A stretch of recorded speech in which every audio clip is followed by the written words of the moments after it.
ஆண்டவராகிய இயேசுவின் நாமத்தினாலே அன்போடு உங்களை வாழ்த்துகிறேன். நாம் ஜெபிப்போம். பரிசுத்த பிதாவே, வேதத்தின் மகத்துவங்களுக்கான பிரகாசமுள்ள மனக்கண்களை கொடுக்கிற எங்கள் அன்பின் ஆண்டவரே, நாங்கள் கவனிக்கப் போகிற வேத பகுதியின் தகப்பனே, அந்த மகிமைகளை நாங்கள் கண்டுகொள்ள அப்பா எங்களுக்கு கிருபை பாராட்டும்படியாய் ஒப்புக் கொடுக்கிறோம். மகிமையை நாங்கள் மக்கள் செலுத்துகிறோம் எங்கள் ஆண்டவர் இயேசுவின் மூலம் பிதாவே. ஆமென், ஆமென். ஆண்டவராக இயேசுவின் நாமத்தினாலே அன்போடு உங்களை வாழ்த்துகிறேன். யாத்ராகமம் 30ஆம் அதிகாரம் 17 முதல் 21 வரை உள்ள வேத பகுதியில் வெண்கல தொட்டியை குறித்து நாம் பார்க்கிறோம். யாத்ராகமம் 30ஆம் அதிகாரம் 17 முதல் 21 வரை. பின்னும் கர்த்தர் மோசேயை நோக்கி, கழுவுகிறதற்கு வெண்கலத்தால் ஒரு தொட்டியையும் வெண்கலத்தால் அதன் பாதத்தையும் உண்டாக்கி அதை ஆசரிப்பு கூடாரத்திற்கும் பலிபீடத்திற்கும் நடுவே வைத்து அதிலே தண்ணீர் வார்ப்பாயாக. அதனிடத்தில் ஆரோனும் அவன் குமாரரும் தங்கள் கைகளையும் தங்கள் கால்களையும் கழுவ கடவர்கள். அவர்கள் ஆசரிப்பு கூடாரத்திற்கு பிரவேசிக்கும் போதும் கர்த்தருக்கு தகனத்தை கொளுத்தவும் பலிபீடத்தின் இடத்தில் ஆராதனை செய்யவும் சேரும் போதும் அவர்கள் சாகாதபடிக்கு தண்ணீரினால் தங்களை கழுவ கடவர்கள். அவர்கள் சாகாதபடிக்கு தங்கள் கைகளையும் தங்கள் கால்களையும் கழுவ கடவர்கள். இது தலைமுறை தோறும் அவனுக்கும் அவன் சந்ததியாருக்கும் நித்திய கட்டளையாயிருக்கும் என்றார். ஆமென். யாத்ராகமம் 30ஆம் அதிகாரம் 17 முதல் 21 வரை உள்ள வசனங்களில் வெண்கல தொட்டியை குறித்து நாம் பார்க்கிறோம். ஆவியானவர் வெண்கல தொட்டியை எப்படி செய்ய வேண்டும், அது எங்கே வைக்க வேண்டும், அது என்ன நோக்கத்தோடு வைக்கப்படுகிறது என்பதை ஆவியானவர் அங்கே நமக்கு வெளிப்படுத்தி இருக்கிறார். நாம் கவனித்து கொண்டு வருகிறோம். ஆசரிப்பு கூடாரத்தில் 6 விதமான பொருள்களை நாம் பார்த்து கொண்டு வருகிறோம். முதலாவதாக மகா பரிசுத்த ஸ்தலத்தில் இருக்கக்கூடிய அந்த உடன்படிக்கை பெட்டி, அது மேல் இருக்கிற கிருபாசனத்தை குறித்து நாம் கவனித்தோம். ரெண்டாவதாக பரிசுத்த ஸ்தலத்தில் இருக்கிற சமூக தப்பத்து மேஜை, அடுத்து பரிசுத்த ஸ்தலத்தில் இருக்கிற குத்து விளக்கு, நான்காவதாக பிரகாரத்தில் இருக்கக்கூடிய அந்த வெண்கல பலிபீடம், ஐந்தாவதாக பரிசுத்த ஸ்தலத்தில் இருக்கக்கூடிய அந்த தூப பீடத்தை குறித்து நாம் பார்க்கிறோம். ஆறாவதாக கடைசியாக இந்த வெண்கல தொட்டியை நாம் பார்க்கிறோம். ஒன்று கடைசியில் சொல்வதனால அது முக்கியத்துவம் குறைந்தது என்று அர்த்தம் அல்ல. நாம் உலகத்தில் சொல்கிறாங்க the last but not the least என்று சொல்வார்கள். கடைசி தான், ஆனால் அது குறைந்ததல்ல, அது உயர்ந்தது என்று தான் சொல்லுவார்கள்.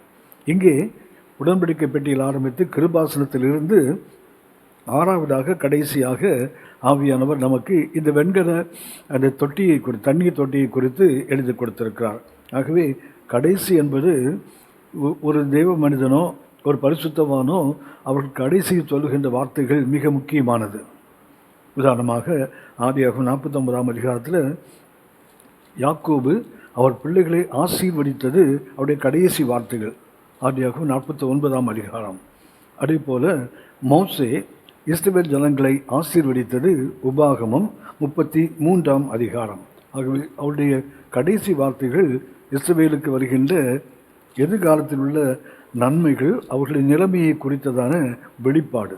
ஆகவே கடைசி என்பதனால ஒன்று அது குறைந்தது என்று அர்த்தம் அல்ல, கடைசியாக சொல்வதற்கு முக்கியத்துவம் அதிகம் உண்டு என்ற அர்த்தம். நான் வேதத்தை பார்த்தால் பரிசுத்த பவுல் 4 முறை இதை கடைசியாக இந்த வார்த்தையை பயன்படுத்துகிறார் அவருடைய நிருபங்களில். அதில் 2 முறை நேரடியாகவே கடைசியாக என்று தமிழில் மொழியாக்கம் செய்திருக்கும். ஆனால் 4 முறை, உதாரணமாக பிலிப்பியர் 3ஆம் அதிகாரம் 1ஆம் வசனம், பிலிப்பியர் 4ஆம் அதிகாரம் 8ஆம் வசனம், 1 தெசலோனிக்கேயர் 4ஆம் அதிகாரம் 1ஆம் வசனம், 2 தெசலோனிக்கேயர் 3ஆம் அதிகாரம் 1ஆம் வசனம்.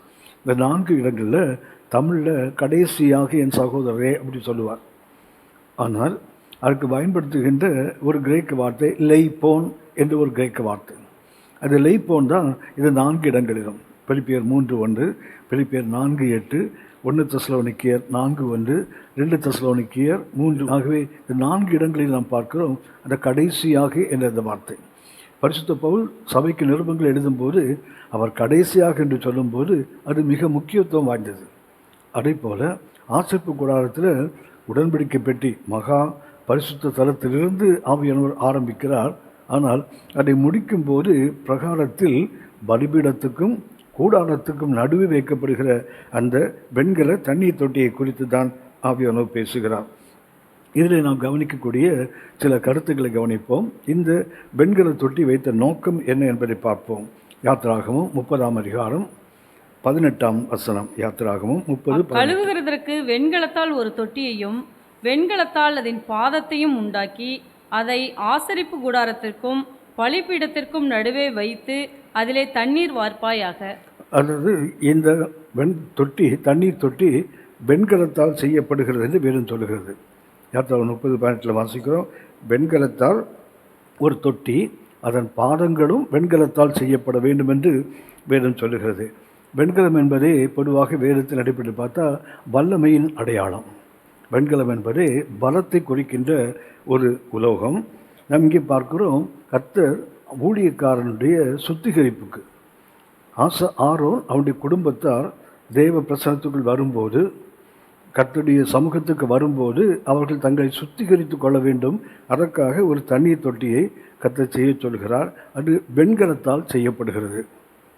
அந்த தொட்டியும் அதனுடைய பாதம், நம்ம வாழ்ந்து சொன்னால் ஒரு ஸ்டாண்டு, அதுக்கு மேலே ஒரு தொட்டி, இந்த ரெண்டுமே வெண்கலத்தால் செய்யப்பட வேண்டும்.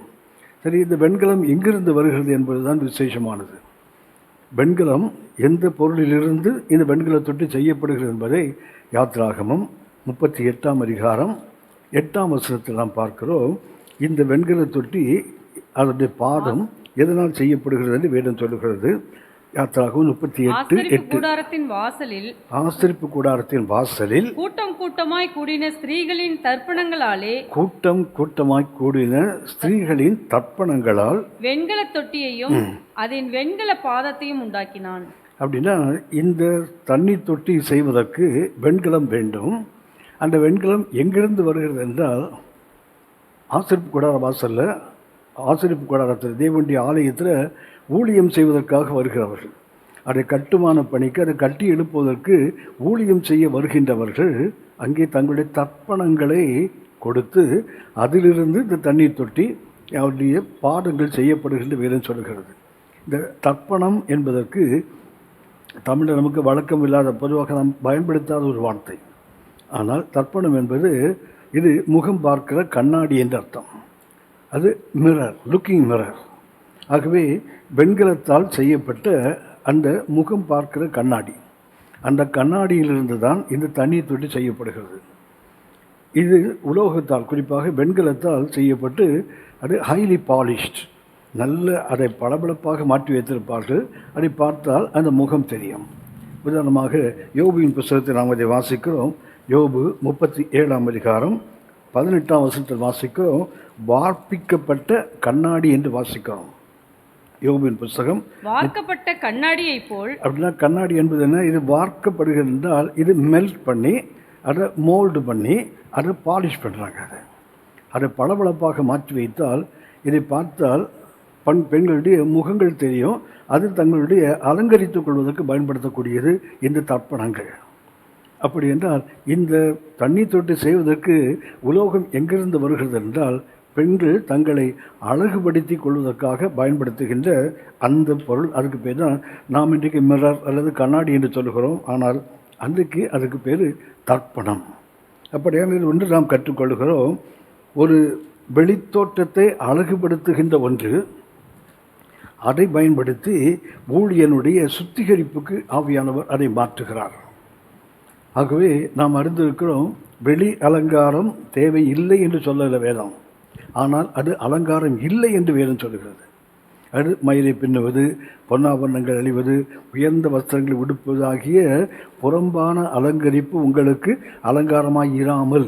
1 பேதுரு 3ஆம் அதிகாரம் 4-5 வசனங்களை வாசிக்கிறோம். இது ஒரு பெண்ணுக்கு இது அழகு அல்ல, இது அலங்காரம் அல்ல.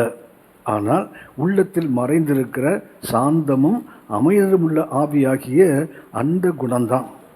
சொல்லப்போனால் தேவனுடைய பார்வையில் வெளியேறப்பட்டது அந்த அழகு என்று 1 பேதுரு 3ஆம் அதிகாரம் 1-5 வரை உள்ள வசனங்களில் நாம் வாசிக்கிறோம். ஆகவே இந்த தர்ப்பணம் என்பது பெண்கள் தங்களை அழகுபடுத்தி கொள்ளுகின்ற, சொல்லப்போனால் புறம்பான அலங்காரத்துக்கு பயன்படுத்துகின்ற ஒன்று. ஆனால் ஆசாரியன், அவனுடைய குடும்பத்தார், அந்த ஊழியத்தில் இருக்கிறவர்கள் தங்களை சுத்திகரித்து கொள்வதற்கு அது கொடுக்கப்பட்டது. ஆகவே அழகு அது தேவன் கொடுப்பது தான்.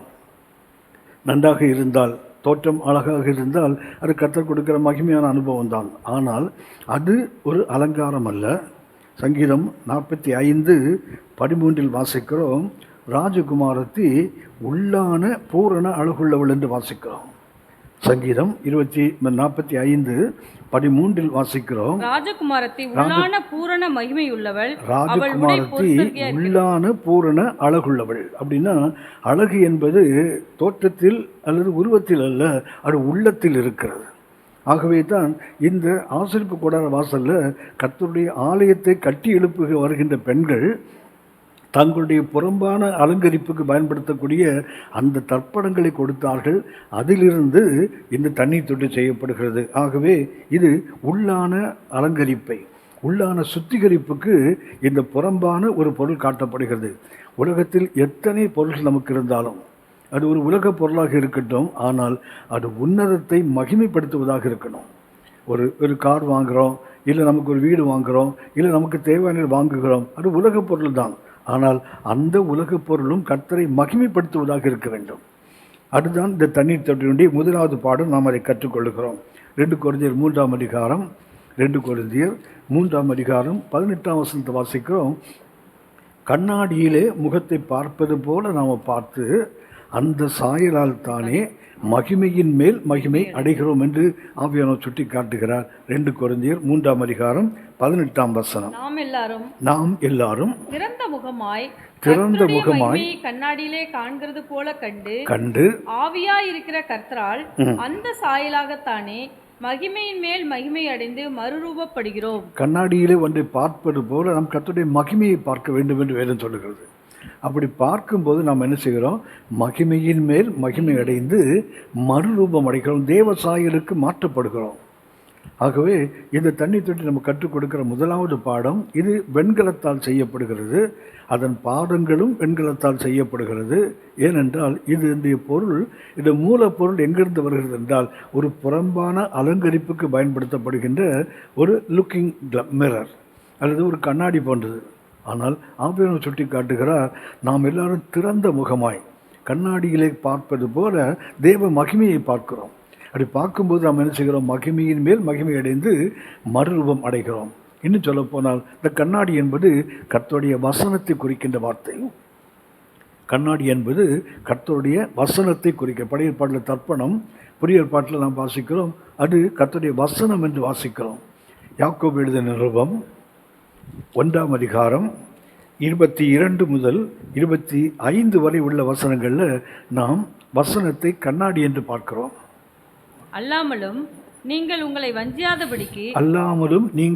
வஞ்சியாதபடிக்கு திருவசனத்தை கேட்கிறவர்களாய் மாத்திரமல்ல அதன்படி செய்கிறவர்களாயும் இருங்கள். அதாவது ஒரு வசனத்தை கேட்பதினால் மேன்மை இல்லை, கேட்டதின்படி வாழ்வதுதான் அதுதான் தேவை என்று ஆவியானவர் சொல்லுகிறார். இல்லை என்றால் நாம் ஏமாற்றிக் கொள்கிறோம், வஞ்சிக்கிறோம். ஒருவன் கர்த்தரை வஞ்சிக்கலாம், கூட இருக்கிற கணவன் மனைவி வஞ்சிக்கலாம், பிள்ளைகள் பெற்றோர் பிள்ளைகளை, உறவினர்கள் நண்பர்கள் வஞ்சிக்கலாம். ஆனால் நம்மை நாமே வஞ்சிப்பது தான் வஞ்சகத்தின் கொடிய வஞ்சகம். ஆகவே சொல்கிறார், திருவசனத்தை கேட்கிறவர்களை மாத்திரமல்ல அதன்படி செய்கிறவர்களாக இருக்க வேண்டும். அதுதான் கர்த்தர் எதிர்பார்க்கின்ற ஒன்று. தொடர்ந்து வாசிங்க. எண்ணத்தினாலெனில் திருவசனத்தை கேட்டும் அதன்படி செய்தவன் ஆனால் கண்ணாடியிலே தன் சுபாவ முகத்தை பார்க்கிற மனுஷனுக்கு ஒப்பாயிருப்பான். அவன் தன்னைத்தானே பார்த்து அவ்விடம் விட்டு போன உடனே தன் சாயல் இன்னதென்பதை மறந்து விடுவான். 25 வரை வாசிங்க. சுயாதீன பிரமாணமாகிய பூரண பிரமாணத்தை உற்று பார்த்து அதிலே நிலைத்திருக்கிறவனே கேட்கிறதை மறக்கிறவனாய் இராமல் அதற்கேற்ற கிரியை செய்கிறவனாய் இருந்து தன் செய்கையில் பாக்கியவானாய் இருப்பான். யார் பாக்கியவான் என்றால் ஆசீர்வதிக்கப்பட்டவன். யார் ஆசீர்வதிக்கப்பட்டவன் என்றால் கேட்ட வசனத்தை அதன்படி தன் வாழ்க்கையில அனுபவத்தில் கொண்டு வரும்போது தான் அந்த வசனம் அவனுக்கு ஆசீர்வாதத்தை கொண்டு வரும். இல்லை என்றால் அது வஞ்சகத்தை கொண்டு வந்துவிடும். ஆகவே இந்த தண்ணி தொட்டி கற்றுக் கொடுக்கிற மிக அருமையான முதலாவது பாடம். இது உலகப் பொருளாக இருக்கலாம், ஆனால் அது உன்னதத்தை, பரலோகத்தின் தேவனை மகிமைப்படுத்துகின்ற ஒன்றுக்கு அது பயன்படுத்தப்பட வேண்டும். அதுதான் மிக முக்கியம். எஸ்தர் ராஜாத்தி நமக்கு தெரியும், அவர்கள் ஒரு பூரண அழகுள்ள ஒரு ஸ்திரீ தான். ஏனென்றால் அரசகுமாரத்திகள் அரசனை சந்திக்கப் போகின்ற நாட்களில் அவர்கள் அலங்கரிப்பதற்கு எதை கேட்டாலும் கொடுப்பார்கள். ஆனால் வேதம் சொல்லுகிறது, எஸ்தரோ தனக்கு நியமித்ததுக்கு மேலே எதையும் கேட்கவில்லை என்று வேதம் சொல்லுகிறது.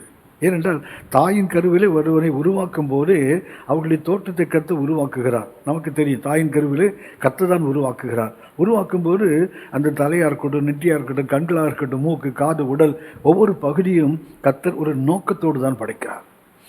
எஸ்தரை பார்த்த உடனே எத்தனையோ நாடுகளில் உள்ள கன்னி பெண்கள் சேர்க்கப்படுகிறார்கள். ஆனால் எஸ்தர் பார்த்த உடனே அரசன் அவள் மேல் பிரியம் வைக்கிறான் பாருங்களேன். ஏனென்றால் அந்த அரசன் அவள் மேல் பிரியம் வைத்தால்தான் பின்னாடி வரப்போகிற மேசியா இஸ்ரவேலில் வர முடியும். இல்லை என்றால் ஆமானுடைய திட்டத்தில் இஸ்ரவேல் அன்றைக்கு அழிக்கப்பட்டிருக்கும். அப்படின்னா கர்த்தர் ஒவ்வொருவரையும் படைப்பதற்கு ஒரு நோக்கம் இருக்குது. அது உடல் அழகாக இருக்கட்டும், அது நமக்கு கொடுத்த உடைமைகளாக இருக்கட்டும், நம்முடைய உரிமைகளாக இருக்கட்டும், எதுவாக இருந்தாலும் ஒன்றே ஒரு நோக்கம்தான். கர்த்தர் நமக்கு அதை கொடுத்த நோக்கமே நாம் உன்னதத்தை மகிமைப்படுத்த, பரலோகத்தின் தேவனை பிரியப்படுத்துவதற்கு தான் அதை பயன்படுத்த வேண்டும். இதுதான் நமக்கு தண்ணி தொட்டி கொட்டுகிற முதலாவது பாடம். ரெண்டாவதாக அதை யாத்திராகமம் 3:18 வாசிக்கிறோம். வெண்கல தொட்டி மாத்திரமல்ல, கூட பாடத்தையும் சேர்த்து ஆவியானவர் எழுதுகிறார். 18ஆம் வசனம் வாசிக்க. 30:18 யாத்திராகமம் 30ஆம் அதிகாரம் 18ஆம் வசனம். கழுவுகிறதற்கு வெண்கலத்தால் ஒரு தொட்டியையும் வெண்கலத்தால் அதன் பாதத்தையும் உண்டாக்கி. வெண்கல தொட்டியை உண்டாக்கும் போதே கர்த்தர் எதை சேர்த்து சொல்லுகிறார்? அதனுடைய பாதத்தையும் செய்ய வேண்டும் என்று கர்த்தர் சொல்லுகிறார். ஏன்னா யாத்திராகமத்தில் 3 இடங்களில் இந்த வெண்கல தொட்டி அதோடு சேர்த்து அந்த பாதத்தையும் நான் வாசிக்கிறோம். என்னாகமம் யாத்திராகமம் 30:18 வாசிக்கிறோம் வெண்கல தொட்டி அதனுடைய பாதம். 38ஆம் அதிகாரம் யாத்திராகமம் 38:8 பார்த்தீங்கன்னா அங்கேயும் அந்த வெண்கல தொட்டி அதனுடைய பாதம் சேர்த்து சொல்லப்பட்டிருக்கும். அதே போல் யாத்திராகமம் 40ஆம் அதிகாரம் 11ஆம் வசனத்திலும் அந்த ஆசரிப்பு கூடாரத்தில் வைக்கப்படுகிற இடத்திலும் பார்த்தீங்கன்னா அங்கேயே என்ன இருக்குன்னா வெண்கல தொட்டி அதனுடைய பாதம். அப்படியான அந்த வெண்கல தொட்டியை சொல்லும் போதெல்லாம் ஆவியானவர் கூட அவருடைய பாதத்தையும் சேர்த்து தான் எழுதுகிறார். ஏனென்றால் சேர்த்தே சொல்லப்படுவதென்றால் அதற்கு ஒரு நோக்கம் உண்டு. இந்த வெண்கல தொட்டியில் நான் கவனிக்கின்ற ஒன்று, அந்த பாடம் என்று போட்டிருக்குது. பாடம் என்பதற்கு பயன்படுத்துகின்ற ஒரு எபிரிய வார்த்தை கென் என்ற ஒரு எபிரிய வார்த்தை, KEN, கென். கென் என்ற ஒரு எபிரிய வார்த்தை. அந்த வார்த்தைக்கு அர்த்தம் அல்ல ஸ்டாண்ட் அப்ரைட், நேராக நிற்பது என்ற அர்த்தம். பாடங்கள் வளைந்து கூட இருக்கலாம், பாடங்கள் ஒன்று உயர்ந்து ஒன்று தாழ்ந்து கூட இருக்கலாம். ஆனால் இந்த வெண்கல தொட்டியினுடைய பாடம் எப்படி இருக்க வேண்டும் என்றால் அந்த ஃபுட்டுக்கு கென் என்ற எபிரிய வார்த்தை, அதன் பொருள் என்றால் ஸ்டாண்ட் அப்ரைட். அதாவது 90 டிகிரிஸ் அப்படியே பர்பெண்டிகுலராக இருக்கணும் அந்த கால்கள். அது கொஞ்சம் சாய்ந்து இப்படி இருந்தால் இருக்கக்கூடாது. ஆகவே அதை வாசிக்கிறோம், இது நேராக நிற்கின்ற ஒரு அனுபவத்தை குறிக்கிறது. அப்படின்னா வெண்கல தொட்டி அது வேறு சொல்லுகிறது வாஷிங், வெண்கல தொட்டி கழுவுவதற்கு. ஆனால் கீழே இருக்கிற பாடம் இருக்கிற அது நிற்பதற்கு. அப்படின்னா அந்த வெண்கல தொட்டியில் சொல்லும்போது 3 முறை வாசிக்கிறோம் யாத்திராகமத்தில் வெண்கல தொட்டி அதோடு கூட அதனுடைய பாதம்.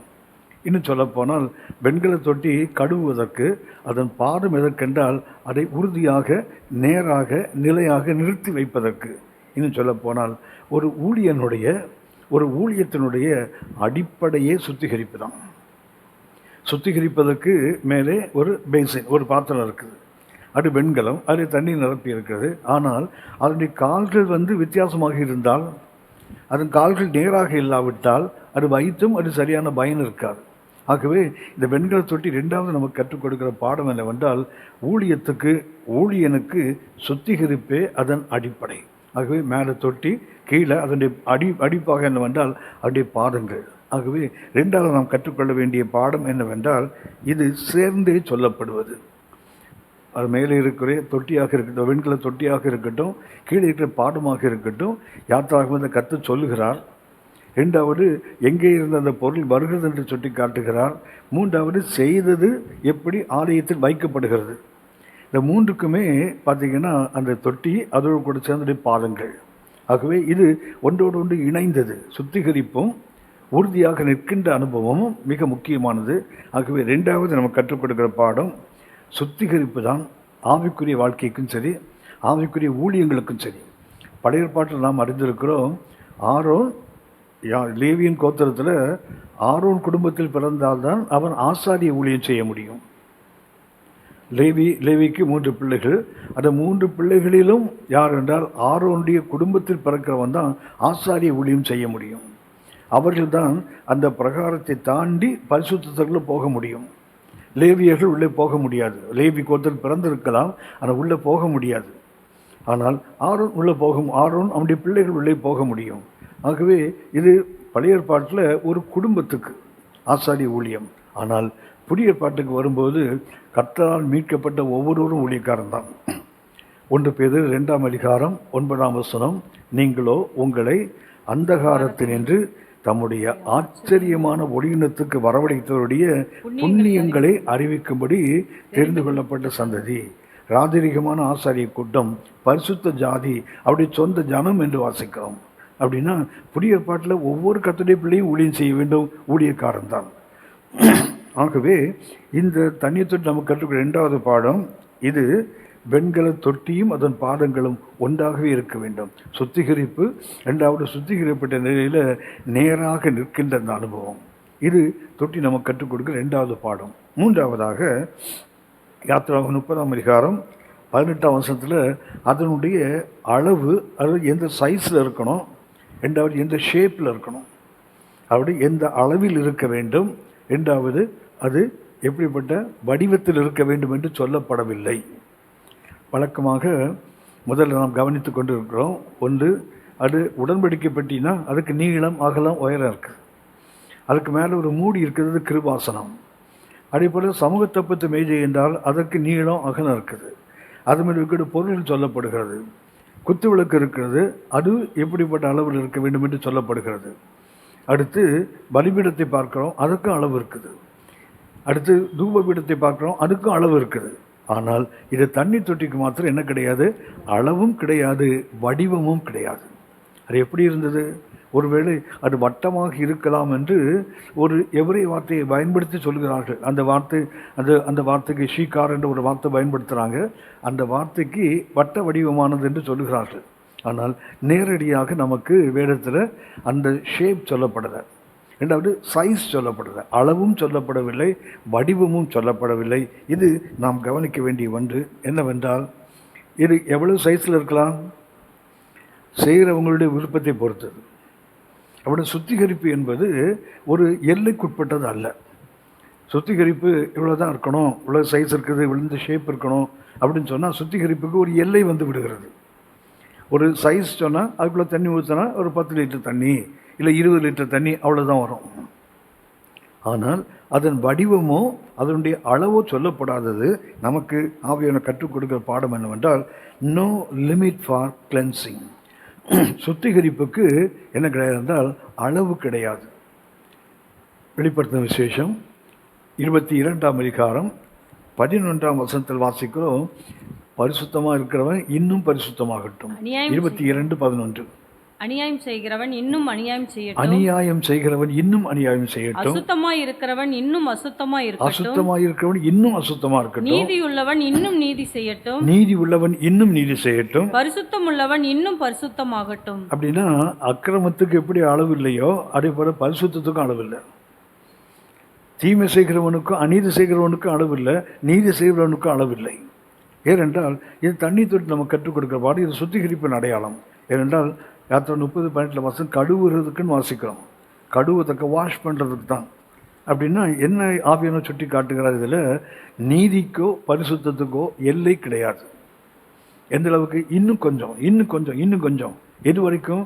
ஆண்டவர் இயேசு போல மாறுகிற வரைக்கும் அந்த நீதியும் பரிசுத்தமும் வளர்ந்து கொண்டே போக வேண்டும். ஆகவே அதுக்கு என்ன கிடையாது சொன்னால், நோ லிமிட் ஃபார் கிளென்சிங். சுத்திகரிப்புக்கென்று எந்த அளவும் கிடையாது.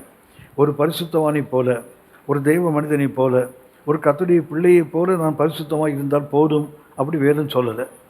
அவர் பரிசுத்தராய் இருப்பது போல நாம் பரிசுத்தராய் மாற வேண்டும்.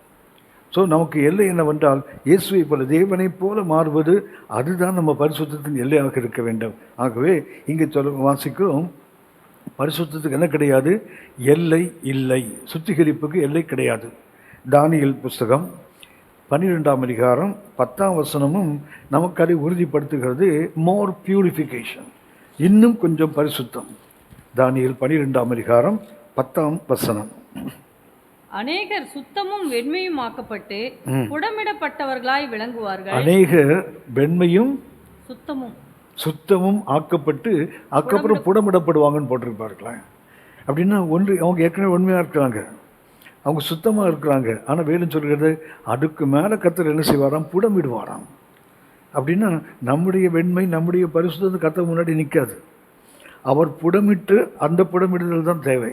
அப்படின்னா கர்த்தர் அவரை போல மாற்றுகிற வரைக்கும் நம்மை அழைத்த நோக்கமே அது தானே. ரோமர் 8ஆம் அதிகாரம் 29ஆம் வசனத்தில் வாசிக்கிறோம், தம்முடைய குமாரன் அநேக சகோதரருக்குள்ளே முதற் பேரானவராக இருக்கும்படிக்கு தேவன் எவர்களை முன்குறித்தாரோ அவர்களை தம்முடைய குமாரனுடைய சாயலுக்கு ஒப்பா. அப்படின்னா தேவனுடைய நோக்கம் என்னவென்றால், ஒவ்வொரு கர்த்தருடைய பிள்ளையும், ஒவ்வொரு தேவ மனிதனும் இயேசுவை போல மாற வேண்டும். அதுதான் தேவனுடைய நோக்கம். நம்மை அழைத்த நோக்கம், நம்மை தெரிந்து கொண்ட நோக்கம், முன்குறித்த நோக்கமெல்லாம் அதுதான். ஆகவே இந்த தண்ணி தொட்டிக்கு என்ன கிடையாது? No shape, no size. ஒன்று, அதுக்கு வடிவமும் இல்லை, அதற்கு அளவும் இல்லை.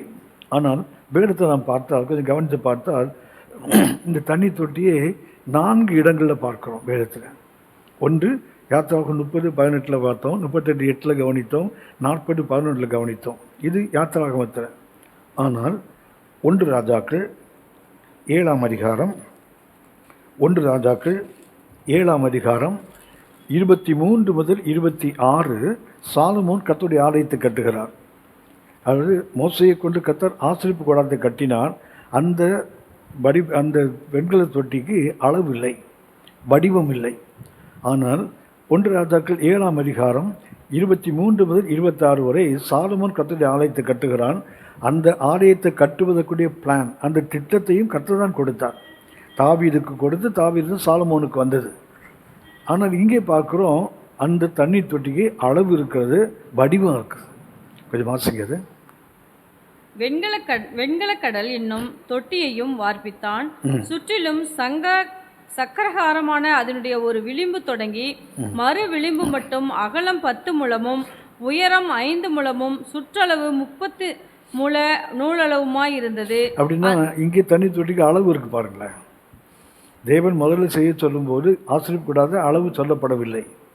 ஆனால் 1 ராஜாக்கள் 7ஆம் அதிகாரம் 23-26 வரைக்கும் வாசிக்கிறோம். அங்கே அந்த சாலமோன் கட்டின ஆலயத்தில் செய்யப்பட்ட அந்த வெண்கல பீட தொட்டிக்கு அளவு இருக்குது, அதோடைய டயமீட்டர் இருக்குது, அதோடைய டெப்த் இருக்குது. அது சொல்லப்போனால் அந்த அளவு நம்ம இன்றைக்கி அடி கணக்கில், அதுக்கு முளத்தில் சொல்லியிருக்குது. அடிக்கணக்கில் பார்த்தா ஒரு ஆசாரியன் உள்ள குதிச்சு நீச்சல் அடிக்கலாம், ஒரு ஆசாரியன் மூழ்கி எழுந்திருக்கலாம், அவ்வளோ பெரிய தொட்டி அது. அதுக்கு கீழே பார்த்தா 12 ரிஷபங்கள், 12 காளைகள், 3 3 3 3 அப்படி வைத்திருக்காங்க. அப்படின்னா பாடம் கூட ஒரு வடிவத்தில் செய்யப்பட்டிருக்குது. ஆனால் யாத்திராகமத்தில் கர்த்தர் முதலாவது செய்ய சொல்லும்போது அதுக்கு என்ன கிடையாது என்றால், அளவும் இல்லை, 2வது வடிவமும் இல்லை. அதுக்கு அர்த்தம் என்னவென்றால், கர்த்தருடைய சுத்திகரிப்புக்கு அளவு கிடையாது. அவரை போல மாறுகிற வரைக்கும் அந்த அளவு இருக்கணும், அது வரைக்கும் வளர்ந்து கொண்டு போக வேண்டும். 3வதாக வெளிப்படுத்தின விசேஷம் 4ஆம் அதிகாரம் 6ஆம் வசனத்தில் 3வது ஒரு தண்ணீர் தொட்டியை தேவ சமூகத்தில் பார்க்கிறோம். வெளிப்படுத்தின விசேஷம் 4ஆம் அதிகாரம் 6ஆம் வசனம். அந்த சிங்காசனத்துக்கு முன்பாக கண்ணாடி கடல் இருந்தது, பளிங்குக்கு ஒப்பான ஒரு கண்ணாடி கடல் இருந்தது. அந்த சிங்காசனத்தின் மத்தியிலும் அந்த சிங்காசனத்தை சுற்றிலும் 4 ஜீவன்கள் இருந்தன. அவைகள் முற்புறத்திலும் பின்புறத்திலும் கண்களால் நிறைந்திருந்தன. இங்கே வெளிப்படுத்தின விசேஷம் 4ஆம் அதிகாரத்தில் கர்த்தருடைய சிங்காசன அறைக்குள்ளே ஆவியார் நம்மை கொண்டு போகிறார். உலகத்திலிருந்து 4:1 வாசிக்கிறோம். இங்கே ஏறி வாய்ந்து ஒரு சத்தம் கேட்கிறது. பரிசுத்த யோவான் ஆவிக்குள்ளாகி அவர் எடுத்துக்கொள்ளப்படுகிறார். அவர் போகும்போது அங்கே கர்த்தருடைய சிங்காசன அறைக்குள் போகிறார். அங்கே கர்த்தர் சிங்காசனத்தில் வீற்றிருக்கிறார். அதை சுற்றிலும் 4 ஜீவன்கள், 24 மூப்பர்கள் இருக்கிறாங்க. அங்கே கர்த்தருடைய சிங்காசனத்துக்கு முன்பாக அங்கே ஒரு தொட்டியை பார்க்கிறோம்.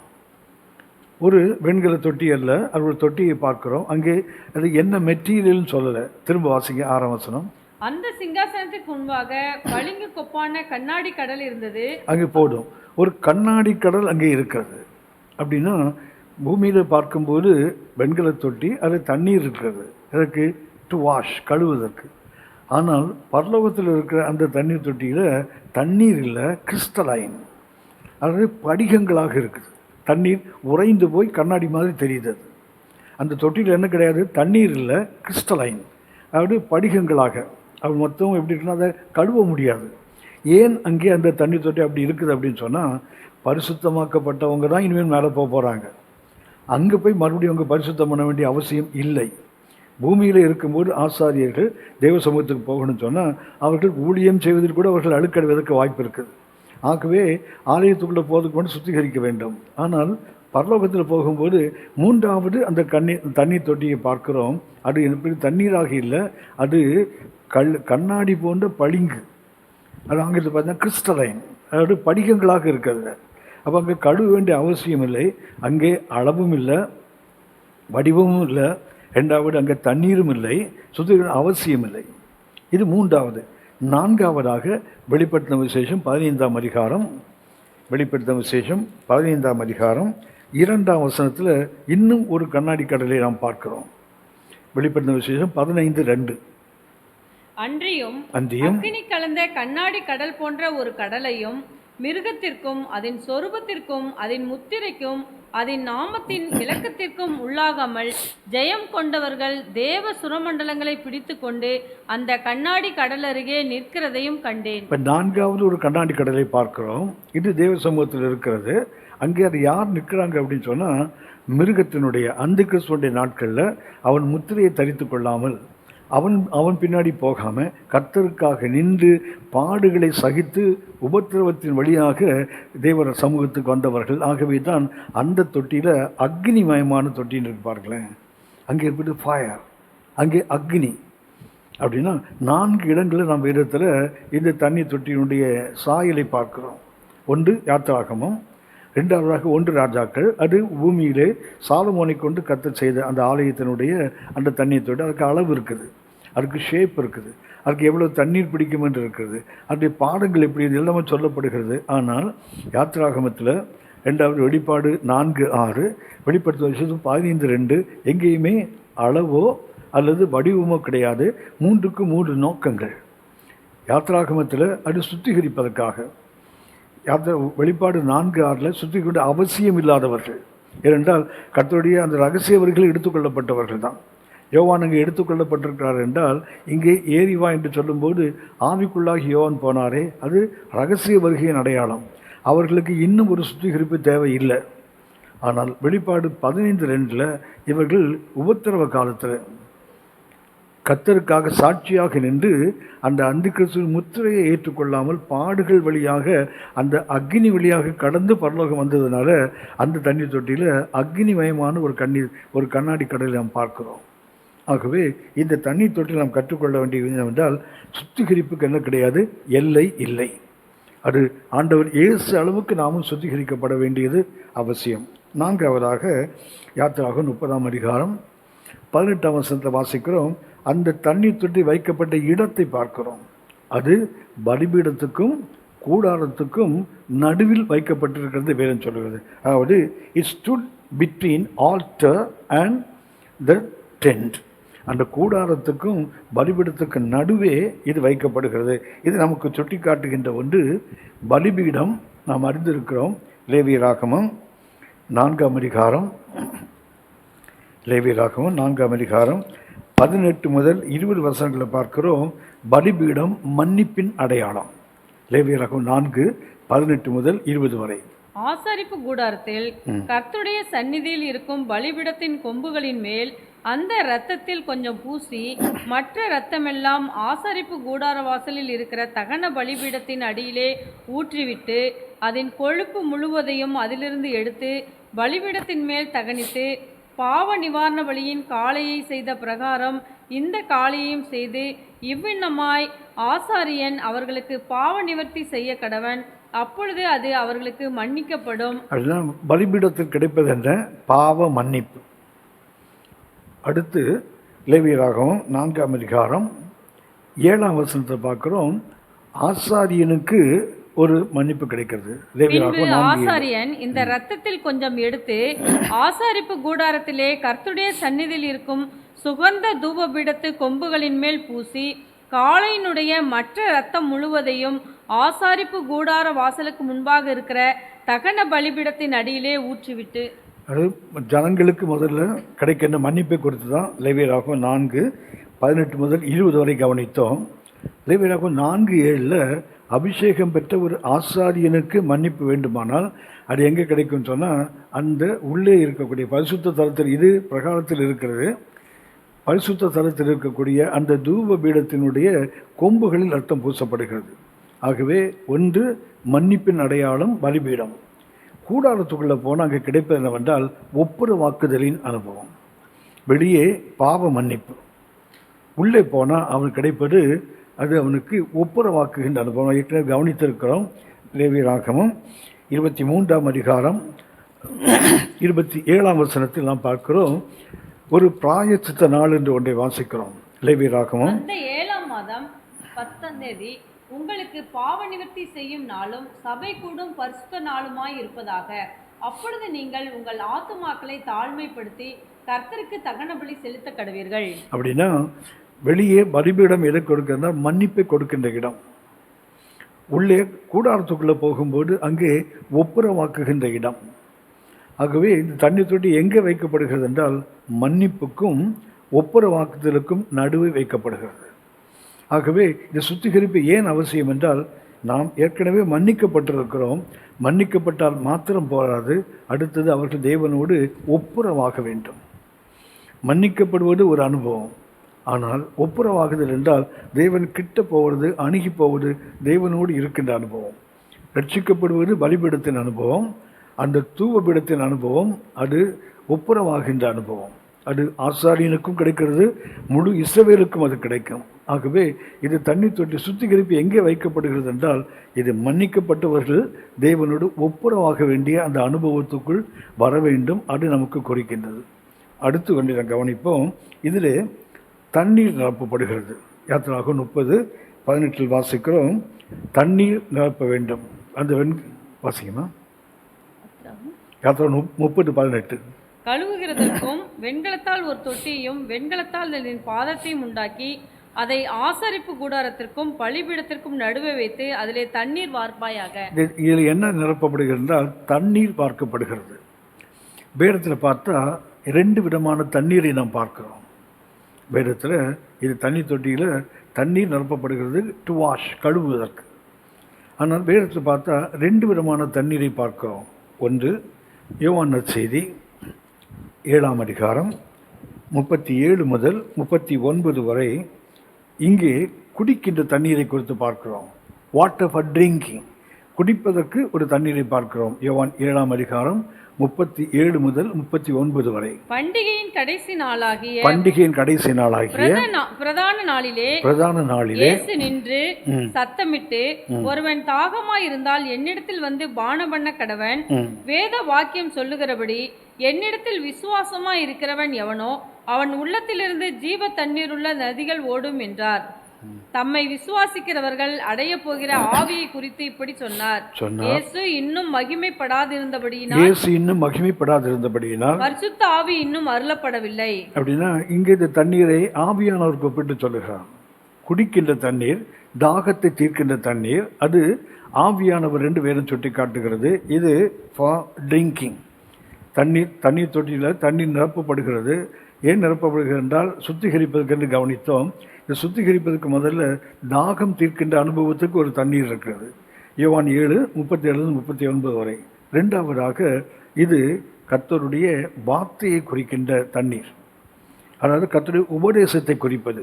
யோவான் 15ஆம் அதிகாரம் யோவான் 15:3 வாசிக்கிறோம். இது சுத்திகரிக்கின்ற ஒரு உபதேசத்தை குறித்து வேதம் சொல்லுகிறது. யோவான் 15:3.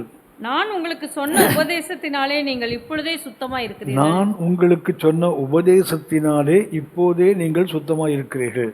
அப்படின்னா there are two kinds of waters. வேதத்தில் 2 விதமான தண்ணீர்.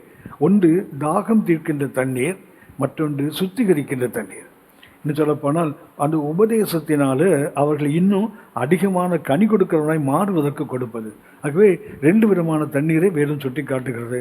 யோவான் 7:37-39 வரைக்கும் ஒன்று, யோவான் 15ஆம் அதிகாரம் 3ஆம் வசனத்தில் இது சுத்திகரிக்கின்றது, இது கற்ற உபதேசத்தை குறிப்பது. ஆகவே தண்ணீர் என்பது ஒன்று பரிசுத்த ஆவியானவரை குறிக்கிறது, 2வது கர்த்தருடைய உபதேசத்தை குறிக்கிறது. நம் வேதத்தை கவனித்தால் சுத்திகரிப்பதற்கு 3 விதமான பொருள்கள் பயன்படுத்தப்படுவதை நாம் பார்க்கலாம். அது 3 kinds of material used for cleansing. சுத்திகரிப்புக்கு 3 விதமான பொருள்கள் வேதத்தில் பயன்படுத்தப்பட்டதை நாம் பார்க்கிறோம். ஒன்று லேவியராகமம் 17ஆம் அதிகாரம் 11ஆம் வசனம். லேவியராகமம் 17ஆம் அதிகாரம் 11ஆம் வசனம். மாம்சத்தின் உயிர் இரத்தத்தில் இருக்கிறது. மாம்சத்தின் உயிர் இரத்தத்தில் இருக்கிறது. நான் அதை உங்களுக்கு பலிபீடத்தின் மேல் உங்கள் ஆத்துமாக்களுக்காக பாவ நிவர்த்தி செய்யும்படிக்கு கட்டளையிட்டேன். ஆத்துமாவிற்காக பாவ நிவர்த்தி செய்கிறது இரத்தமே. அப்படின்னா இரத்தத்தினால் ஒரு பாவ மன்னிப்பு, ஒரு சுத்திகரிப்பு இருக்குது. ஆத்துமாக்களை சுத்திகரிப்பதற்கு வேதம் முதலாவதாக இரத்தத்தை குறித்த வேதம் சொல்லினால் மாம்சத்தின் உயிர் இரத்தத்தில் இருக்கிறது. ஆத்துமாவை சுத்திகரிக்க வேண்டுமானால் இரத்தம் அவசியம். இதை நாம் புதிய ஏற்பாட்டில் பார்க்கும்போது ஆண்டவராகிய இயேசு 1 யோவான் 1ஆம் அதிகாரம் 5 முதல் 9 வசனங்களில் ஆண்டவர் இயேசுவின் இரத்தம் நம்மை சுத்திகரிப்பதை குறித்து வேதம் சுட்டி காட்டுகிறது. அவர் ஒளியில் இருக்கிறது போல 5ஆம் வசனத்திலிருந்து 9 வரை தேவன் ஒளியாய் இருக்கிறார். அவரில் எவ்வளவேனும் இருள் இல்லை. இது நாங்கள் அவரிடத்தில் கேட்டு உங்களுக்கு அறிவிக்கிற விசேஷமா இருக்கிறது. நாம் அவரோடு ஐக்கியப்பட்டவர்கள் என்று சொல்லியும் இருளிலே நடக்கிறவர்களாய் இருந்தால் சத்தியத்தின்படி நடவாமல் பொய் சொல்லுகிறவர்களாய் இருப்போம். அவர் ஒளியில் இருக்கிறது போல நாமும் ஒளியிலே நடந்தால் ஒருவரோடு ஒருவர் ஐக்கியப்பட்டிருப்போம். அவருடைய குமாரனாகிய இயேசு கிறிஸ்துவின் இரத்தம் சகல பாவங்கள் நீக்கி நம்மை சுத்திகரிக்கும். அப்படின்னா பழைய ஏற்பாட்டிலும் சரி புதிய ஏற்பாட்டிலும் சரி சுத்திகரிப்பதற்கு பயன்படுத்துகின்ற ஒரு ஏஜென்ட், பிளட் ஆஃப் காட், தேவனுடைய ஒரு பலிமிருகத்தினுடைய ரத்தம்.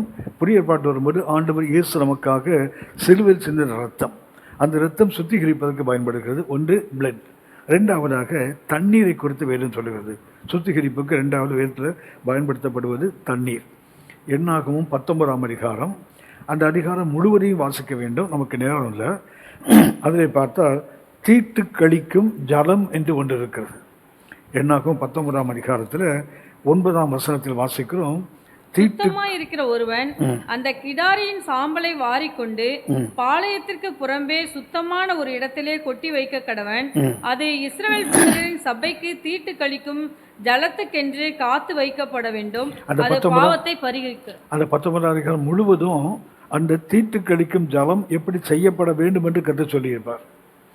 அதில் வாசிக்கிறோம், தீட்டு கழிக்கின்ற ஒரு ஜலம், அதாவது ஒரு தவறு செய்தால், ஒரு பாவம் செய்தால் அப்படி சுத்திகரிப்பதற்கு, அந்த தீட்டு கழிப்பதற்காக ஒரு அந்த சாம்பல் சுத்தமான ஒரு இடத்துல பாளையத்துக்கு வெளியே அது பாதுகாக்கப்படுகிறது.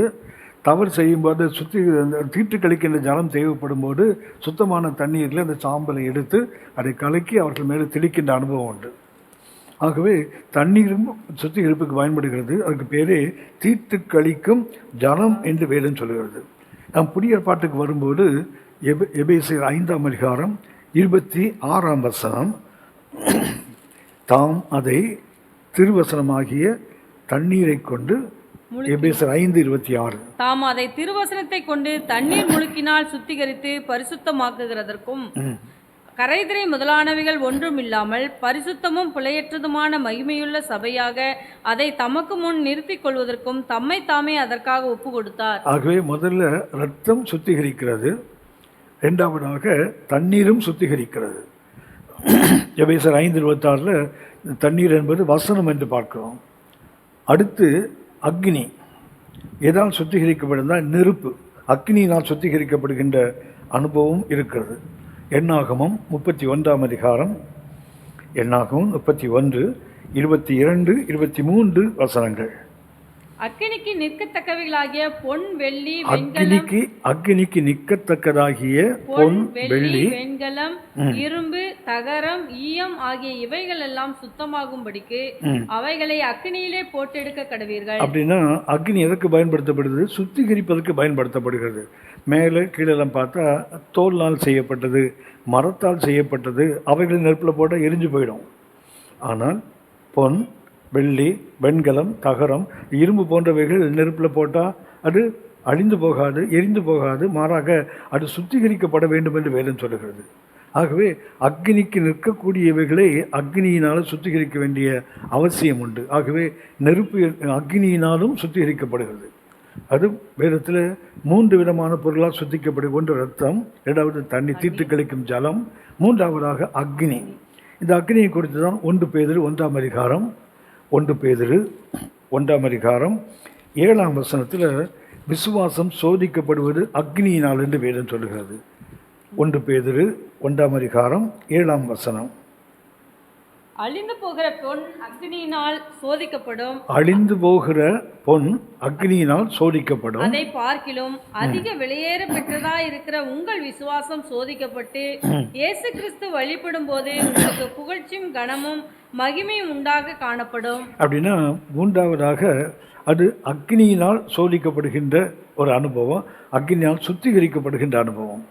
இன்னும் கொஞ்சம் தள்ளி போனால் 1 கொரிந்தியர் 3 அதிகாரம் 10 முதல் 17 வசனங்களை வாசிக்கிறோம். ஒருவன் பிரயாசப்பட்டு, பரிசுத்த பவுல் சொல்கிறார், ஒரு புத்தி உள்ள சிற்பாசாரியைப் போல நான் எல்லாருக்கும் கிறிஸ்து என்ற அஸ்திபாரத்தின் மேல் தான் அஸ்திபாரம் போட்டேன். அதன் மேல் ஒவ்வொருவனும் தங்கள் விருப்பத்துக்கு கட்டுகிறார்கள். சிலர் பொன் வெள்ளி விலையேறப்பட்ட கற்களால் கட்டுகிறார்கள், ஒரு சிலர் மரம் புல் வைக்கோல் இவைகளால் கட்டுகிறார்கள். நாளானது விளங்க பண்ணும். அக்னியினால் சோதிக்கப்படும் போது அவன் கட்டினது வெந்து போனால் அவன் நஷ்டமடைவான். எனக்கு அளிக்கப்பட்ட தேவ கிருபையின்படியே புத்தியுள்ள சிற்பாசாரியைப் போல அஸ்திபாரம் போட்டேன்.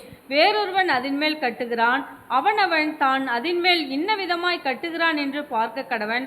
போடப்பட்டிருக்கிற அஸ்திபாரமாகிய இயேசு கிறிஸ்துவை அல்லாமல் வேறே அஸ்திபாரத்தை போட ஒருவனாலும் கூடாது. ஒருவன் அந்த அஸ்திபாரத்தின் மேல் பொன் வெள்ளி விலையேற பெற்ற கல் மரம் புல் வைக்கோல் ஆகிய இவைகளை கட்டினால் அவனுடைய வேலைப்பாடு வெளியாகும். நாளானது அதை விளங்க பண்ணும். ஏனெனில் அது அக்னியினாலே வெளிப்படுத்தப்படும். அவனுடைய வேலைப்பாடு எத்தன்மை உள்ளதென்பது அக்னியானது பரிசோதிக்கும். போதும். அப்படின்னா இந்த அக்னி பழைய பாட்டிலையும் புதிய பாட்டிலையும் சுத்திகரிப்பதற்கு பயன்படுகிறது. ஆகவே 3 agents for cleansing in the Bible. 1 ரத்தம், 2வது தீட்டு கழிக்கும் ஜலம், 3வது அக்னி என்று வாசிக்கிறோம். இங்கே இந்த தண்ணீர் தொட்டியில் இருப்பது தண்ணீரை இருக்கிறது. இந்த தண்ணீர் ஊழியர்களை சுத்திகரிப்பதற்காக, கர்த்தர் சமூகத்தை ஊழியம் செய்கிறவர்கள் சுத்திகரிக்கப்படுவதற்காக இங்கே வைக்கப்படுகிறது. ஆகவே இந்த தண்ணீர் தொட்டி நமக்கு சுத்திகரிப்பின் மேன்மையை மிக தெளிவாக சுட்டி காட்டுகிறது. அதான் முதல்ல சொன்னேன், அது கடைசியாக சொல்லப்பட்டிருந்தாலும் அது கடைசியானதல்ல, அதுதான் முதன்மையானது. சுத்திகரிப்பு இல்லாமல் யாருமே மகா பரிசுத்தத்துக்கு போகவே முடியாது. பிரதான ஆசிரியர் வருஷத்துக்கு ஒரு முறை போனால் கூட பாளையத்தில் பாவம் இருந்தால் அவன் அங்கே கொல்லப்படுவான். ஆசாரியன் பரிசுத்தத்துக்குள்ளே போகும்போது அவன் பாவத்தோடு போனால் அவன் அங்கே கொல்லப்படுவதற்கு வாய்ப்பு இருக்குது. ஆகவே இது கடைசியில் இந்த 6 பொருளில் கடைசியாக சொல்லப்பட்டிருந்தாலும் இது கடைசியானதல்ல, இதுதான் முதன்மை. சரி, இதில் இன்னொன்று நாம் கவனிக்கிறோம். யாத்திராகமம் 30 அதிகாரம் 19 முதல் 21 வரை உள்ள வசனங்களில் இது அடிப்படையாக ஊழியம் செய்கிற, நான் முதலே சொன்னேன், பழைய பாட்டில் லேவி கோத்திரம் ஆரோன் குடும்பத்தார் அவங்க தான் ஊழியம் செய்யணும். புதிய பாட்டில் அப்படி இல்லை. இரத்தத்தால் கழுவப்பட்டு கர்த்தருடைய ராஜ்யத்துக்குள் வந்த ஒவ்வொருத்தரும் ஊழியம் செய்யணும். ஆகவே பழைய பாட்டில் உள்ள அனுபவம் வேறு, புதிய பாட்டில் அதோட உயர்ந்த அனுபவம், உன்னதமான அனுபவம். ஊழியம் செய்கிற ஒவ்வொருவரும் உள்ளத்தில் எழுதப்பட வேண்டிய வேத வசனங்கள் இது. யாத்திராகமம் 30 19 முதல் 21 வரை. அதனிடத்தில் ஆரோனும் அவன் குமாரரும் தங்கள் கைகளையும் தங்கள் கால்களையும் கழுவ கடவர்கள். அவர்கள் எதற்கு வைத்து சொன்னால், ஆரோனுடைய குமாரன் ஆரோனும் அவர்கள் கைகளையும் கால்களையும் கழுவ கடவன். அவர்கள் ஆசாரிப்பு கூடாரத்திற்குள் பிரவேசிக்கும் போதும் கர்த்தருக்கு தகனத்தை கொளுத்தவும் பலிபீடத்தினிடத்தில் ஆராதனை செய்யவும் சேரும் போதும் அவர்கள் சாகாதபடிக்கு தண்ணீரினால் தங்களை கழுவ கடவர்கள். அவர்கள் சாகாதபடிக்கு தங்கள் கைகளையும் தங்கள் கால்களையும் கழுவ கடவர்கள். இது தலைமுறை தோறும் அவனுக்கும் அவன் சந்ததியாருக்கும் நித்திய கட்டளையா இருக்கும் என்றார். ஒரு நித்திய கட்டளையாகி இதை கொடுக்கிறார். இது பழைய ஏற்பாட்டில் ஒரு ஆரோன் குடும்பத்துக்கு மாத்திரமல்ல, இட்ஸ் an எட்டர்னல் ஸ்டாட்யூட். இது ஒரு நித்தியமான கட்டளை, ஊழியம் செய்கிற எல்லாருக்குமே உடையது. என்ன வேண்டுமா, கைகளையும் கால்களையும் கழுவி கொண்டு தான் பலிபீடத்தில் பலி செலுத்த போனாலும் சரி, ஆராதிக்க போனாலும் சரி, இல்லை பரிசுத்தத்துக்குள்ளே போனாலும் சரி, எங்கே போனாலும் அவர்கள் சுத்திகரிக்கப்பட்ட நிலையில் தான் போக வேண்டும். இதில் நம்ம ஒன்றை கவனிக்க வேண்டும், இது பழைய ஏற்பாட்டு ஆசாரியர்கள் பாவம் செய்ததினால் சுத்திகரிக்கப்படவில்லை. அவங்க பாவம் செய்தாங்க, நாங்கள் போடலை. ஆரோனும் அவனுடைய குமாரரும் கர்த்தருடைய சமூகத்துக்குள் போகும்போது, பலிபீடத்துக்குள்ளே பலி செலுத்த போகும்போது, அல்லது தேவனை ஆராதிக்க போகும்போது அவர்கள் சுத்திகரிக்க வேண்டும். அவங்க பாவம் செய்தாங்க, நாங்கள் போடலை. அப்படி என்றால் ஊழியம் செய்வதிலும் பாவம் வருகிறது. அவங்க பாவம் செய்யவில்லை, பாவம் செய்தால் வேறும் சொல்லலை. அவர்கள் ஊழியம் செய்ய தான் போகிறாங்க. பரிசுத்த பலிபீடத்தில் போய் பலிமிருகத்தை பலி செலுத்துவார்கள். அது ரத்தத்தை எடுத்து பலிபீடத்தின் கீழே சேர்ந்துகிறார்கள். அந்த பலிபீட கொம்புகளில் பூசுகிறார்கள். பரிசுத்தத்தில் போய் அந்த தூபபீடத்து கொம்புகளெல்லாம் பூசுவாங்க. ஆனால் அந்த ஊழியம் செய்வதிலும் அவர்கள் கரைபடுவதற்கு வாய்ப்பு இருக்குது. அப்படின்னா பாவம் செய்வதனால் அவர்கள் சுத்திகரிக்க வேணும்னு கர்த்தர் சொல்லலை. ஊழியம் செய்வதனாலும் பாவம் வருவதற்கு வாய்ப்பு இருக்குது. இது அன்றைக்கு இருந்த ஊழியக்காரனுக்கு மாத்திரமல்ல, இன்றைக்கு இருக்கிற ஊழியர்களுக்கும் பொதுவானது. அன்றைக்கு இருந்த ஆரோன் குடும்பத்தாருக்கு இன்றைக்கு இருக்கிற இயேசுவின் குடும்பத்தார் முழுவதுக்கும். அன்றைக்கு ஆரோன் பிரதான ஆசாரியன், இன்றைக்கு நமக்கு இயேசு தான் பிரதான ஆசாரியன். அந்த பிரதான ஆசாரியன் குடும்பத்தார் ஒவ்வொருவருக்கும் என்ன வேண்டும் என்றால், இந்த சுத்திகரிப்பு அவசியம். நான் பாவமே செய்யலையே,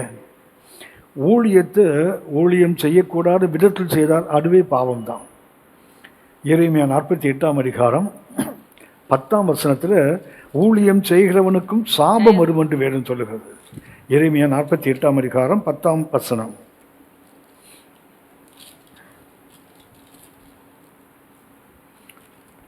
கர்த்தருடைய வேலையை அசதியாய் செய்கிறவன் சபிக்கப்பட்டவன். இவங்க ஊழியம் செய்யாதவங்க இல்லை, கர்த்தருடைய வேலையை செய்து சபிக்கப்படுறாங்க. பாருங்களேன், கர்த்தருடைய ஊழியத்தை செய்யாமல் சபிக்கப்பட்டால் நம்மளால் புரிஞ்சுக்க முடியும். ஆமாம், ஊழியம் செய்யலை, அது ஒழுங்காக செய்ய வேண்டியவர்கள் செய்யலை, ஆகவே சாபம். அன்றைக்கு வேதம் சொல்லுகிறது, கர்த்தருடைய வேலையை அசதியாக செய்தாலே சாபம் என்று வேதம் சொல்லுகிறது. ரத்தம் சிந்தாதபடிக்கு தன் பட்டயத்தை அடக்கி கொள்ளுகிறவன் சபிக்கப்பட்டவன். பட்டயம் எதுக்கு கொடுத்துக்கலாம்? ரத்தம் சிந்தது தானே. பட்டயத்தை உள்ள பெரிய உரைக்குள்ளே போட்டு அப்படியே வச்சுருந்தா யாருக்கு என்ன லாபம்? பட்டயம் கையில் எடுத்து அதை பயன்படுத்தினால் தானே. அப்படின்னா ஊழியம் செய்கிறவர்கள் சாபத்தை சந்திப்பதற்கு வாய்ப்பு இருக்குது. அதுதான் நமக்கு இந்த தண்ணி தொட்டி கற்றுக் கொடுக்கிறது. இவங்க பாவம் செய்தாங்கன்னு போடலை, ஆரோன் குடும்பத்தார் தான், ஆரோன் தான். ஆனாலும் அவன் சாகாதபடிக்கு. அந்த யாத்திராவுக்கு 30ஆம் அதிகாரம் 20ஆம் வசனத்தில் அவங்க என்ன செய்கிறாங்கன்னு போட்டிருப்பாருங்களேன். அவர்கள் ஆசரிப்பு கூடாரத்தில் பிரவேசிக்கும் போதும், ஆசரிப்பு கூடாரத்தில் பிரவேசிக்கும் போது என்றால் உள்ளே இருப்பது என்ன? சமூக தப்பத்து மேஜை இருக்குது, குத்து விளக்கு இருக்குது, தூபபீடம் இருக்குது. இந்த மூன்றையும் மெயின்டைன் பண்ணணும். சமூக தப்பத்து மேஜையில் ஒவ்வொரு ஓய்வு நாள்லையும் அந்த 12 அப்பங்களும் மாற்றி வைக்கப்பட வேண்டும். குத்து விளக்கில் அந்த விளக்கில் எண்ணெய் குறைந்து போகாமல், அது மாலை தொடங்கி மறுநாள் விடியும் வரைக்கும் அது எரிந்து கொண்டே இருக்க வேண்டும், எண்ணெய் ஊற்றி கொண்டே இருக்க வேண்டும். தூபபீடத்தில் காலையிலும் மாலையிலும் அந்த குத்து விளக்கு விளக்கும் போது, சுத்திகரிக்கும் போது அங்கே தூபம் போட வேண்டும். அப்படின்னா இவங்க எங்கே போகிறாங்க? ஆசரிப்பு கூடாரத்துக்குள்ளே போகும்போது வேதம் சொல்லுகிறது, கர்த்தருக்கு தானே ஊழியம் பண்ணுறாங்க. அங்கே பாவம் செய்ய வாய்ப்பே கிடையாது. சமூக தப்பத்து மேஜை கர்த்தருடைய மேஜை அது. அடுத்தது குத்து விளக்கு, இதை ஆண்டவர் இயேசுவை சுட்டி காட்டுகிற வெளிச்சம். அடுத்தது மன்றாட்டுகின்ற ஜபம், மன்றாட்டு ஜபத்தின் அடையாளம் தான் அந்த தூபபீடம். இந்த 3 இடத்துல தானே அவங்க ஊழியம் செய்ய போகிறாங்க. இங்கே பாவம் என்னன்னு சொன்னால், ஊழியத்தை செய்ய வேண்டிய விதத்தில் செய்யலைன்னா அது அவர்களுக்கு பாவத்தை கொண்டு வரும். ஆகவே சொல்லுவார் 20ஆம் வசனம் வாசிங்க. அவர்கள் ஆசரிப்பு கூடாரத்திற்குள் பிரவேசிக்கும் போதும் கர்த்தருக்கு தகனத்தை கொளுத்தவும், அடுத்தது பலிபீடத்துக்கு வராங்க, தகன பலியை செலுத்துவதற்கு தகனத்தையும் பலிபீடத்தினிடத்தில் ஆராதனை செய்யவும் சேரும் போதும் அவர்கள் சாகாதபடிக்கு தண்ணீரினால் தங்களை கழுவ கடவர்கள். அப்படி அவங்க செய்யறது ஆலயத்தோடு சம்பந்தப்பட்ட வேலை தான். பாவத்தோடு எதுவும் அங்கே இல்லை. ஆசிரியப்பு கூடத்துக்குள்ளே போகிறாங்க, அங்கே இந்த 3 பொருளுக்குள்ளே அவங்க ஊழியம் செய்யணும். வெளியே வந்தால் பலிபீடம், அங்கே தகனம் செலுத்துகிறாங்க, கர்த்தரை ஆராதிக்கிறாங்க, ஆராதிக்கிறவர்கள் உதவி செய்கிறாங்க, மற்றவர்களுடைய பாவங்களுக்காக மன்றாடுகிறவர்கள், இன்னும் சொல்லப்போனால் பாவ மன்னிப்புக்காக பரிகாரம் தேடுகிற இடம் தான் பலிபீடம். ஸோ இந்த இடத்துல ஊழியம் செய்கிறவனுக்கு என்ன பாவம் வரும், என்ன அழுக்கு வரும்? என்ன அழுக்கு என்றால், அங்கே பலிபீடத்தில் விறகுகள் எரிந்து கொண்டே இருக்கும். லேவியர்கள் என்ன செய்யணும்னா, அந்த நெருப்பு அணைந்து போகாமல் விறகுகளை போட்டுக்கொண்டே இருக்கணும். அப்படின்னா அது எப்போதுமே எரிந்து கொண்டே இருக்கும். ஆசாரியர்களுடைய உடைகள் எல்லாம் வெள்ளையாகவே இருக்கும். ஆசாரியன் பிரதான இடம் வெள்ளை உடை தான். ரெண்டாவது, அங்கே இந்த பலிமிருகத்தை கொல்றாங்களே, கொல்லும்போது அந்த ரத்தத்தை எடுத்து பலிபீடத்தின் கீழே ஊற்ற வேண்டும், இந்த கொம்புகளில் பூச வேண்டும். பொதுவாக கைகளில் ரத்தம் கரைப்படுதில்லை. கால்கள் அவங்க வனாந்திரத்தில் தான் அந்த வாசலிப்பு கூடாரம் இருக்குது. அங்கே ஒன்றும் ஃப்ளோரிங் ஒன்றும் இல்லை, தரை ஒன்றும் கிடையாது, வெறும் மணல் தான். அந்த மனத்தில் நடக்கும்போது கால்கள் பழுதாகுதில்ல, கால்கள் அழுக்காகுது. ஆகவே தான் ஊழியம்தான் செய்கிறார்கள். ஊழியம் செய்வதிலும் என்ன வரும் என்றால், அந்த அசுத்தங்கள் வருவதற்கு வாய்ப்பு இருக்குது. இந்த அசுத்தத்தோடு தெய்வ சமூகத்தில் போனால் அவர்கள் சாவதற்கும் வாய்ப்பு இருக்குது. ஆகவே இது தண்ணி தட்டி கற்றுக் கொடுக்க பாடம் என்னவென்றால், கர்த்தருக்கு ஊழியம் செய்கிறேன் அதனால பரிசுத்தமாக சொல்ல முடியாது. அந்த ஊழியத்தினாலும் சாபங்கள் வருவதற்கோ, அந்த ஊழியத்தினாலும் தீட்டுப்படுவதற்கோ வாய்ப்பு இருக்குது. ஆகவே மற்றவர்களை பார்க்கலாம், இந்த ஊழியத்தில் செய்கிறவங்க, ஊழியத்தை முன்னாடி நிற்கிறவங்க மிக மிக மிக ஜாக்கிரதையாக இருக்க வேண்டும். ஏனென்றால் ஊழியம் செய்வதிலும் சாபம் வரும். இப்போ நாம் அறிந்திருக்கிறோம், அந்த பரிசுத்த ஸ்தலத்துக்குள்ளே 3 பொருளில் ஒன்று 7 அகல் கொண்ட குத்து விளக்கு. அந்த குத்து விளக்கு வேறுன்னு சொல்லுகிறது, 1 தாளந்து நிறை பொன்னினால் அடிப்பு வேலையினால் செய்யப்பட வேண்டும். 7 அகல் வரணும். அதில் டெக்கரேட்டிவ், அது மிக அழகான வேலைப்பாடு நிறைந்த குத்து விளக்கு. அது சுத்த பொன். அது அதில் ஊற்றப்படுகின்ற எண்ணெய்க்கு இப்போ வயலில் போடுறது பொன்னிறமான எண்ணெய். அதில் போடுகின்ற திரி என்ன திரின்னு சொன்னால், அது வெண்பஞ்சிலிருந்து செய்யப்படுகின்ற திரி. எரிவது தேவ சமூகத்தில். குத்து விளக்கு சுத்த பொன்னினால் செய்யப்படுகிறது. ஊற்றப்படுகின்ற எண்ணெயும் பொன் நிறமுள்ள அந்த ஒலிவ எண்ணெய்கள். அடுத்தது அதில் இருக்கின்ற திரி வெண்மையான திரி. அது தேவ சமூகத்தில் தான் எரிகிறது. ஆனால் அதுலேயும் கருப்பு திரி வரும்ல, அதுலேயும் கருப்பு திரி வருமே. அதை எடுப்பதற்கு தான் அந்த குத்து விளக்கோடு போட்டிருக்கும் கிண்ணங்கள். பொன்னினால் செய்யப்பட கத்திரி இருக்கும். அது எரிந்து கொண்டிருக்கும் போது அந்த திரி என்ன செய்யும்னு சொன்னால் அப்படியே கருப்பாக மாற ஆரம்பிக்கும். ஆசாரியன் பார்த்துருந்து என்ன செய்யணும், அதை மெதுவாக அப்படி வெட்டி அந்த கிண்ணத்தில் எடுக்கணும். அது ஏனென்றால் அது தரையில் விழுந்தால் ஆசாரியன் நடக்கும்போது அவன் காலில் பட்டு அவன் கரியாகிறதுக்கு வாய்ப்பு இருக்குது. தேவ சமூகத்தை அழுக்கடைவதற்கு வாய்ப்பு இருக்குது. ஆகவே கர்த்தருடைய சமூகத்தில் தான் குத்து விளக்கு எரிகிறது. ஆனால் அதுலேயும் கருப்பு திரி வருதில்லை. அதே போல் ஆசாரியன் கர்த்தருக்கு தான் ஊழியம் பண்ணுறாங்க, பலிபீடத்தை தான் செய்கிறாங்க, பரிசுத்தத்தை தான் போகிறாங்க. ஆனாலும் அவர்கள் கரைவிட வாய்ப்பு இருக்குது. மிக மிக கவனமாக இருக்க வேண்டும். இந்த தண்ணி தொட்டி கற்றுக்கிற பாடமே என்னவென்றால் சுத்திகரிப்பு தான், கிளென்சிங். சாதாரண சுத்திகரிப்பில் தேவன் எதிர்பார்க்கிற அந்த சுத்திகரிப்பு. நமக்கு தெரிந்த ஒருவன் 2 ராஜாக்கள் 5ஆம் அதிகாரம் 2 ராஜாக்கள் 5ஆம் அதிகாரம் 20ஆம் வசனம்.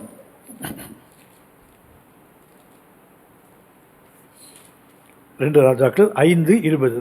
தேவனுடைய மனுஷனாகிய எலிசாவின் வேலைக்காரன் கேயாசி என்பவன் அந்த சீரியனாகிய நாகமான் கொண்டு வந்ததை என் ஆண்டவன் அவன் கையிலே வாங்காமல் அவனை விட்டுவிட்டார். நான் அவன் பிறகே ஓடி அவன் கையிலே ஏதாகிலும் வாங்குவேன் என்று கர்த்தருடைய ஜீவன் மேல் ஆணையிட்டு. கர்த்தருடைய ஜீவன் மேலே லஞ்சம் வாங்குறதுக்கு கர்த்தருடைய பேரில் ஆணையிடுறான் பாருங்களேன். என்ன மாதிரி ஆளாக இருப்பான் பாருங்க அவன். என்ன துக்கமான ஒன்று என்னவென்றால், எலியாவின் கைகளில் எலிசா நீர் பார்க்கிறான். அதனால் அவனுக்கு கிடைத்த மேன்மை என்னென்றால், எலியாவை போல ரெட்டிப்பான வல்லமை, ரெட்டிப்பான அபிஷேகம். இப்போது இந்த கேயாசி யாருன்னு சொன்னால், எலிசா கையில் நீர் பார்க்கிறவன். அப்படின்னா எலியா போல் 4 மடங்கு வந்திருக்க வேண்டாம், எலிசாவை போல் ரெட்டிப்பாக வந்திருக்கணும்ல.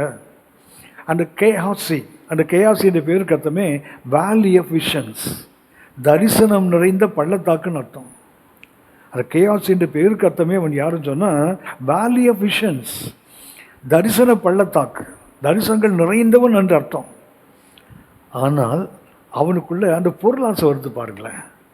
என்னுடைய எஜமான் அந்த நாகமான் கொடுத்ததை வேண்டாம் என்று தட்டுதல் பண்ணிட்டான், சும்மா விடக்கூடாது, எவ்வளோ பெரிய அற்புதம் நடந்திருக்குது, இதுக்கு ஏதாவது ஒரு கூலியை வாங்க வேண்டும் என்று ஓடுறான்ல. பீலையாம் அந்த கூலிக்கு ஆசைப்பட்டு தானே அவன் அழிந்து போனான். அதே போல் இன்றைக்கு கர்த்தருக்கு ஊழியம் செய்கிறோம், என்ன ஆசை வந்துடுதுன்னு சொன்னால், நம்ம கொண்டு கர்த்தர் உள்ள செய்கிறார்ல, அப்போ அவங்க கொடுத்தா என்ன, அவங்கள்ட்ட வாங்கினா என்ன? ஒன்றை நாம் கவனிக்க வேண்டும், நாம் ஆராதிக்கிற தேவன் மிக மிக மிக மிக உண்மை உள்ளவர். அந்த தேவனுக்கு ஊழியம் செய்து ஒருத்தர் கூட கெட்டு போனதில்லை. கர்த்தருடைய ஊழியங்களுக்கு கொடுத்து யாருமே குறைபட்டு போனதே இல்லை. அந்த அளவுக்கு ஒரு உண்மை உள்ள தேவனை ஆராதிக்கிறோமே, எந்த அளவுக்கு நாம் உண்மை உள்ளவராக இருக்கிறோமோ அதை கேட்டு அநேக கோடான கோடி மடங்கு உண்மையுள்ள தேவன் அவர். அப்படின்னா அந்த தேவனுக்கு ஊழியம் செய்யும் போது இவன் சொல்லுகிறான், நான் போய் அவன்கிட்ட எதையாகிலும் வாங்குவேன். போய் என்னத்தை வாங்கினேன்? அவன் குஷ்டரோகத்தை வாங்கிட்டு வந்த, அவ்வளவுதான். 27ஆம் வசனம் வாசிங்க, 2 ராஜாக்கள் 5:27. ஆகையால் நாகமானின் குஷ்டரோகம் உன்னையும் உன் சந்ததியாரையும் என்றைக்கும் பிடித்திருக்கும் என்றான். குஷ்டரோகம் அவனுக்கு மாத்திரம் இல்லை, அவன் சந்ததிக்கே வருது பாருங்களேன். அப்படியானால் ஊழியம் செய்கிறவர்கள் ஊழியம் செய்கிறதுல கூட தீட்டுப்படுவதற்கு வாய்ப்பு இருக்குது. நம்ம எல்லாருக்குமே தெரியும், ஊழியத்துக்கு பணம் தேவை, ஊழியர் குடும்பத்துக்கு பணம் தேவை, ஊழியர்களுடைய பிள்ளைகள் எதிர்காலத்துக்கு பணம் தேவை. ஆனால் அந்த பண ஆசை இருக்கிற எல்லா தீமைக்கு வேறாயிடும். பணம் பாவம் அல்ல, பணம் தேவை. ஆனால் பண ஆசை எல்லா தீமைக்கும் வேர். அதனால் அநேக தங்களை உருவ குத்தி கொண்டார்கள் என்று 1 தீமோத்தேயு 6ஆம் அதிகாரம் 6 முதல் 10 வசனங்களை வாசிக்கிறோம். உருவ குத்தி கொள்ளுகிற அனுபவம். ஆகவே ஊழியம் செய்கிறவர்கள் பலிபீடத்தை தான் ஊழியம் செய்கிறாங்க, பரிசுத்தத்தை தான் ஊழியம் செய்கிறாங்க. ஆனால் அவர்களும் கரைபடுவதற்கு தீட்டுப்படுக்க வாய்ப்பு இருக்குது. ஆகவே தண்ணீர் தொட்டி இங்கே வைக்கப்படுகிறது. இது மிக மிக அவசியமானது. பழைய ஏற்பாட்டு பரிசுத்தவான்கள் ஊழியம் செய்தவங்க பாவம் செய்ததினால் சுத்திகரிக்க சொல்லலை, ஊழியம் செய்வதினாலும் கரைபட வாய்ப்பு இருக்குது. ஆகவே சுத்திகரிக்க வேண்டும். அடுத்து கடைசியாக ஒன்றை நாம் பார்க்கிறோம், இது கழுவ வேண்டும். யார் கழுவணும்னா, தண்ணி தொட்டி இருக்குது, தண்ணீர் இருக்குது, கழுவ வேண்டியது ஏன் வேலை? வாஷ் மீ, என்ன கழுவுங்க. அப்படின்னா கர்த்தர் அப்படியே நம்ம போட்டு கழுவிட மாட்டார், நான் தான் கழுவ வேண்டும் என்னை. Wash me. சங்கீதம் 51 2ஆம் வசனம் 7ஆம் வசனத்தில் தாவீது பரிசேயர் விஷயத்தை தவறி போன போது அவர் அந்த சங்கீதத்தை எழுதுகிறார். எழுதும்போது 2ஆம் வசனத்தில் வாசிக்கிறோம், என் அக்கிரமம் நீங்க என்னை முற்றிலும் கழுவி என் பாவம் வரை என்னை சுத்திகரியும். தாவீது கேட்கிறார், என் அக்கிரமங்கள் நீங்கட்டும், என் பாவங்கள் தொலைந்து போகட்டும், நீங்கள் என்ன கழுவுங்கன்னு தான் கேட்குறார். அப்படின்னா நான் கழுவுறேன்னு சொல்லலை, நீங்கள் என்ன கழுவுங்கன்னு சொல்கிறார். 7ஆம் வசனத்தை வாசிங்க, 51:7. நீர் என்னை ஈசோப்பினால் சுத்திகரியும், நீர் என்னை ஈசோப்பினால் சுத்திகரியும், அப்பொழுது நான் சுத்தமாவேன். அப்பொழுது நான் சுத்தமாவேன். என்னை கழுவி அருளும், அப்பொழுது நான் உறைந்த மலையிலும் வெண்மையாவேன். அப்படின்னா தாவீது என்ன எதிர்பார்க்கலான்னா, நீங்கள் என்ன கழுவுங்க, தப்பு பண்ணதுன்னா, ஆனால் நீங்கள் கழுவுங்க, நீங்கள் கழுவுங்க அப்படின்னு கேட்குறாரு. ஏன் நீங்கள் கழுவக்கூடாதா? தாவீதே நீங்கள் கழுவக்கூடாதா? என்ன கேட்குறாங்க? என்ன கழுவுங்க ஆண்டவரே, ஈசோப்பினால் என்ன சுத்திகரிங்க ஆண்டவரே, என்னை சுத்திகரிப்போ நான் வெண்மையாவேன். எல்லாம் நல்லா தான் இருக்குது. ஆனால் வேறுன்னு சொல்லுது, தண்ணீர் தொட்டில் இருக்க தண்ணீரில் தண்ணீர் தொட்டி நம்ம மேலே ஊற்றாது. இல்லை, கர்த்தர் தண்ணி எடுத்து மேலே ஊற்ற மாட்டார். ஆசாரியன் தான் தண்ணீரை மொண்டு தன்னை சுத்திகரிக்க வேண்டும். ஆனால் தாவீது இங்கே கேட்குறாரு, ஆண்டவர் என்னை சுத்திகரிங்க, அப்போ நான் வெண்மையாவேன். என்னை என் பாவங்கள் நீங்கள், என் அக்கிரமம் நீங்கள் என்னை சுத்திகரியும். அநேகமாக நாம் எப்போதுமே கர்த்தர் தான் அந்த காரியத்தை சொல்கிறோம், வாஷ் மீ லார்ட், என்ன கழுவுங்க, என்ன கழுவுங்க. ஆனால் ஏசாயா 1ஆம் அதிகாரம் 16ஆம் வசனம் சொல்கிறது, என்னை நான் தான் கழுவ வேண்டும். உங்களை கழுவி சுத்திகரியுங்கள், உங்களை கழுவி சுத்திகரியுங்கள், உங்கள் கிரியைகளின் பொல்லாப்பை என் கண்களுக்கு மறைவாக அகற்றிவிட்டு தீமை செய்தலை விட்டு ஓயுங்கள். அப்படின்னா இது யார் செய்யணும்? ஐ ஹாவ் டு டூ, நான் செய்ய வேண்டிய ஒன்று.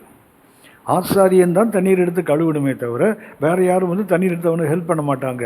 வேறு யாரும் இப்படி நெல்லுங்க, அவங்க கால்லாம் கழுவுற கை அப்படி சொல்ல மாட்டாங்க. அப்படின்னா ஒவ்வொரு தனிப்பட்ட தேவனுடைய பிள்ளையும் அதை செய்யணும். ஆசாரியர் ஒவ்வொருவரும் தானாகத்தான் செய்ய வேண்டுமே தவிர இன்னொரு பீஸ் தூக்கி கொடுத்துவார், இவர் கழுவார் அப்படி போடலை. அவர்கள் தங்களை கழுவ வேண்டும். அப்படின்னா we have to wash ourselves, நம்மை நாமை சுத்திகரித்து கொள்ள வேண்டிய அவசியம் உண்டு. ஏனென்றால் தண்ணி தொட்டி இருக்குது. சகரியா 13ஆம் அதிகாரம் 1ஆம் வசனத்தில் வாசிக்கிறோம், ஒரு ஊற்று திறக்கப்படுமாம். சகரியா 13:1 a fountain opened. ஒரு திறக்கப்பட்ட ஒரு ஊற்று ஒன்று இருக்கிறது. சகரியா 13:1 அந்நாளிலே அந்நாளிலே பாவத்தையும் அழுக்கையும் நீக்க தாவீதின் குடும்பத்தாருக்கும் எருசலேமின் குடிகளுக்கும் திறக்கப்பட்ட ஒரு ஊற்று உண்டாயிருக்கும். ஃபவுண்டன் அது ஊறிக்கொண்டே இருக்கும். ஆனால் அது கழுவாது யாரையும்.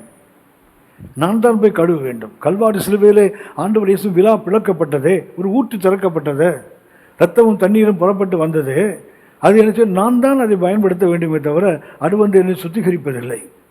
ஆகவே தண்ணீர் கொட்டி கொடுக்கிற பாடம் என்னவென்றால், தண்ணீர் அங்கே இருக்கிறது, அதை எடுத்து சுத்திகரித்து கொள்ள வேண்டியது இட்ஸ் மை டியூட்டி. இது நம்முடைய கடமை என்று வேதம் சொல்லுகிறது. 2 கொரிந்தியர் 7:1 பரிசுத்தமாகுதலை பூர்ணப்படுத்த வேண்டுமானால் நாம் தான் செய்ய வேண்டும். 2 கொரிந்தியர் 7:1. இப்படிப்பட்ட வாக்குத்தத்தங்கள் நமக்கு உண்டாயிருக்கிறபடினால், எப்படிப்பட்ட வாக்குத்தத்தம் என்றால் 2 கொரிந்தியர் 6 கடைசி பகுதியை பார்த்தா, நாம் அவருடைய பிள்ளைகளாக இருப்போம், கர்த்தர் நம்முடைய தகப்பனாக தேவனாக இருப்பார். இப்படிப்பட்ட வாக்குத்தத்தங்கள் நமக்கு உண்டாயிருக்கிறபடினால், மாம்சத்திலும் ஆவியிலும் உண்டான எல்லா அசூசியும் நீங்க நம்மை சுத்திகரித்து கொண்டு பரிசுத்தமாகுதலை தேவ பயத்தோட பூரணப்படுத்த கடுவோம். அப்படின்னா இது நான் செய்ய வேண்டிய வேலை தானே. கர்த்தாவே என்னை கழுவும் என்று சொல்லி கொண்டிருப்பதில்லை. வாஷ் மீ லார்ட் அல்ல, I will wash my self. என்னை நானே என்றால் எனக்கு ஊற்று திறக்கப்பட்டிருக்குது, ஒரு தண்ணீர் தொட்டி வைக்கப்பட்டிருக்கிறது, தண்ணீர் நிரப்பப்பட்டிருக்கிறது. கழுவ வேண்டியது என்னுடைய வேலை. ஆகவே கர்த்தர் என்னை கழுவிடுவார்னு எதிர்பார்த்து கொண்டிருக்காம நான் செய்ய வேண்டிய ஒன்று. சரி, நாம் இதுவரைக்கும் கவனித்து கொண்டிருந்த பாடம் என்னவென்றால், ஆசரிப்பு கூடாரத்தில் ஒவ்வொரு பொருளும் ஆண்டவர் இயேசுவை சுட்டி காட்டுவது. இந்த தண்ணீர் தொட்டி நமக்கு ஆண்டவர் இயேசுவினுடைய சுத்திகரிப்பின் அடையாளம். Laver, it is the subject or is the material of God. ஆண்டவர் இயேசுவினுடைய அது பொருள் தான். இயேசு பொருள். பழைய ஏற்பாட்டில் உள்ள தண்ணீர் தொட்டி நிழல். அந்த நிழல் இயேசுவில் பொருளாவதை நாம் யோவான் 13:1-15 ஆண்டவர் இயேசு எப்படி சுத்திகரிப்பார், தண்ணீரினால் சுத்திகரிக்கார் என்பதை இது ஒரு மிக தெளிவான ஒரு பாடம். ஆகவே அந்த யோவான் 13:1-15 உள்ள பகுதியை நாம் கூர்ந்து கவனித்தால், இந்த தண்ணீர் தொட்டி ஆண்டவர் இயேசுவில் எப்படி நிறைவடைகிறது, முழுமையடைகிறது. நிழலாகிய தண்ணீர் தொட்டி பொருளாகிய இயேசுவில் எப்படி முழுமையடைகிறது என்பதை நாம் யோவான் 13:1-15 வாசிக்கிறோம். குறிப்பாக 8ஆம் வசனத்தை வாசிங்க. பேதுரு அவரை நோக்கி, ஆண்டவர் இயேசுவை நோக்கி பரிசுத்த பேதுரு சொல்லுகிறார்கள், நீர் ஒரு காலம் என்னுடைய கால்களை கழுவக்கூடாது. இயேசு அவனுக்கு பிரதியுத்தரமாக, நான் உன்னை கழுவாவிட்டால் என்னிடத்தில் உனக்கு பங்கு இல்லை என்றார். அப்படின்னா கர்த்தரிடத்தில் பங்கு வேண்டுமானால் நாம் என்ன செய்யணும்? கழுவ வேண்டும். ஆண்டவர் இயேசு பழைய ஏற்பாட்டில் சொன்னேன், தண்ணீர் தொட்டி அவங்க தான் கழுவ வேண்டும். ஆனால் புதிய ஏற்பாட்டுக்கு வரும்போது வேறு சொல்லுகிறது, நம்மை சுத்திகரிக்கின்ற ஒரு ஆண்டவர் இயேசு நமக்கு இருக்கார். அந்த சுத்திகரிக்கிற இயேசு நமக்கு இருக்கிறபடியினால நீங்களும் நானும் என்ன செய்கிற போது, ஆண்டவர் என்னை கழுவுங்க, அவர் நம்மை கழுவுகிறார். ஆண்டவர் நீங்கள் என்னை சுத்திகரிக்கக்கூடாது அப்படின்னு சொன்னால் உனக்கு என்னிடத்தில் பங்கு இல்லை என்று கற்று சொல்லுவார். அவர் கர்த்தரிடத்தில் பங்கு வேண்டுமானால் இதை சுத்திகரிக்கின்ற அனுபவம் மிக மிக அவசியம். இதில் ஒன்றை நாம் கற்றுக்கொள்ள வேண்டும். கடைசி வசனம், அதாவது யாத்திராகமம் 30:21. அவர்கள் சாகாதபடிக்கு தங்கள் கைகளையும் தங்கள் கால்களையும் கழுவ கடவர்கள். இது தலைமுறை தோறும் அவனுக்கும் அவன் சந்ததியாருக்கும் நித்திய கட்டளையாய் இருக்கும் என்றார். இந்த சுத்திகரிப்பு என்பது ஒரு ஊழியம் செய்கிற கர்த்தருடைய பிள்ளைக்கு, ஊழியம் செய்கிற ஒரு கர்த்தருடைய மனிதனுக்கு இது வாழ்வு அல்லது சாவு. சுத்திகரிப்பு என்பது இட் இஸ் நாட் ஆப்ஷனல். அது விரும்பினால் சுத்திகரிப்பெல்லாம் விட்டுரும் இல்லை, it is mandatory, it is compulsory. இது விருப்ப பாடம் இல்லை, விரும்பினா படிக்கலாம், இல்லை சாய்ஸில் விட்டுறலாம்னு கிடையாது. வேறு சொல்கிறது, இது மரணமா ஜீவனா எது தீர்மானிக்கிறது என்றால் இது சுத்திகரிப்பு. ஆகவே ஊழியம் செய்கிற ஒரு தெய்வ மனுஷனுக்கு for a minister of God cleansing is life and death. ஜீவனா மரணமா, இதை தீர்மானிப்பது என்றால் அவனுடைய சுத்திகரிப்பு தான். ஜோதிப்போம், கர்த்தரை நோக்கி பார்ப்போம், கர்த்தருடைய சமூகத்தை நோக்கி பார்ப்போம். ஆசரிப்பு கூடாரத்தில் கர்த்தர் மோசையை கொண்டு செய்ய சொன்னதை 25ஆம் அதிகாரம் 10ஆம் வசனத்திலிருந்து நாம் வாசிக்கிறோம். 10ஆம் வசனத்திலிருந்து 22 வரைக்கும் கர்த்தர் அந்த உடன்படிக்கை பெட்டி அது மேல் இருக்கிற கிருபாசனத்தை செய்ய சொல்வார். அடுத்து 25ஆம் அதிகாரத்தில் 23லிருந்து கர்த்தர் சமூகத்தை பற்றி மெய்தியை செய்ய சொல்லுவார். அடுத்து கர்த்தர் குத்து விளக்கை செய்ய சொல்லுவார். அதற்கு அடுத்தது கர்த்தர் பலிபீடத்தை செய்ய சொல்லுகிறார். அதற்கு அடுத்தது கர்த்தர் தூப பீடத்தை செய்ய சொல்லுகிறார். இறுதியாக 6வது தான் இந்த தண்ணி தொட்டியை பற்றி சொல்லுகிறார். ஆனால் இந்த தண்ணி தொட்டி கடைசியில் சொல்லப்பட்டிருந்தாலும் இது முதன்மையானது, அஸ்திபாரமானது, அடிப்படையானது. தண்ணி தொட்டி மாத்திரமல்ல, அதன் பாடத்தையும் ஆவியானவர் 3 முறை சேர்த்தே எழுதியிருக்கிறார் வேதத்தில். ஆகவே இது கடைசியில் சொல்லப்பட்டிருந்தாலும் ஒருவேளை it may be the last one, but it is not the least one. அது கடைசியில் சொல்லப்பட்டது தான், ஆனால் குறைந்ததல்ல, இது முதன்மையானது, மேன்மையானது. இருந்தாலும் கவனித்தோம், for a man of God, for a minister of God, cleansing is life or death. ஒரு ஊழியக்காரனுக்கு சுத்திகரிப்பு என்பது வாழ்வா சாவா, மரணமா ஜீவனா, இதை தீர்மானிப்பது அந்த சுத்திகரிப்பு தான். கர்த்தரை நோக்கி பார்ப்போம், ஜெபிப்போம். பரிசுத்த பிதாவே, எத்தனை முறை உங்கள் சமூகத்துக்கு வந்தாலும் ஒரு முறை கூட எங்களை வெறுமையாய் அனுப்பாடு எங்கள் அன்பின் ஆண்டவரே. உங்கள் கிருபையினாலே தகப்பனே, உங்கள் மகத்துவம் உள்ள கரங்களினாலே, கல்வாரியில் எங்களுக்காக சிந்தப்பட்ட அந்த இரத்தத்தினாலே, எங்களுக்காக எழுதி கொடுக்கப்பட்ட அந்த தண்ணீராகிய வேத வசனத்தினாலே தகப்பனே, எங்களுக்காக கொடுக்கப்பட்ட அந்த அக்னியாகிய பரிசுத்த ஆவியினால் எங்களை சுத்திகரித்து நடத்துகின்ற அந்த மேன்மைகளுக்காக நன்றி செலுத்துகிறோம். இந்த சுத்திகரிப்பை குறித்த மிகுந்த ஒரு எச்சரிக்கையோடும் கவனத்தோடும் நாங்களும் கடந்து போக அப்பா நீங்கள் எங்களுக்கு கிருபை பாராட்டுவீராக.